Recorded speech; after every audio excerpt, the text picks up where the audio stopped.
30 जनवरी 1948 दिल्ली के बिड़ला हाउस में महात्मा गांधी और सरदार वल्लभ भाई पटेल के बीच बातचीत लंबी खिंची। इसके बाद बापू प्रार्थना सभा की तरफ चल पड़े। बापू के अभिवादन के लिए रास्ते के दोनों तरफ लोग जमा थे, लेकिन इसी भीड़ में से निकलकर नाथूराम गोडसे ने पिस्टल निकाली और एक के बाद एक गोलियां महात्मा गांधी के सीने और पेट में उतार दी।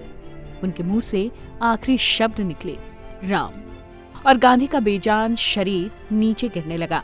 आजादी को 6 महीने बीते थे और देश का सबसे बड़ा नेता मारा गया था।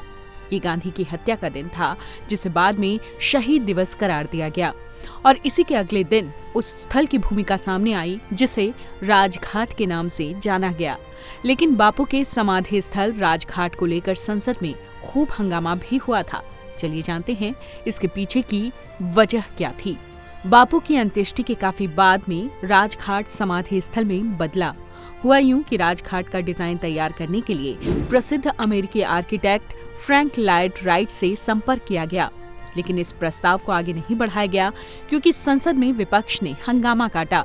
विपक्ष की मांग थी कि बापू की समाधि का डिजाइन भारत का ही कोई आर्किटेक्ट तैयार करे।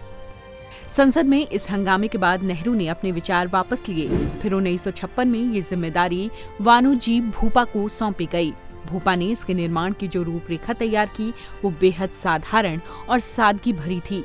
दरअसल उनके मन में महात्मा गांधी की आधी धोती वाली छवि गहरे तक अंकित थी, जो उनमें एक मजबूत नेता और कुशल नेतृत्व की छवि गढ़ती थी। भूपा यही सादगी राजघाट की छवि में भी चाहते थे। उन्होंने राजघाट परिसर के बीचों बीच एक वर्गाकार चबूतरे नुमा स्थान में समाधि बनाई। उस पर बापू के बोले अंतिम शब्द, हे राम, अंकित कराए गए। भूपा ने समाधि के चारों तरफ हरियाली से भरपूर खुला स्थान छोड़ा।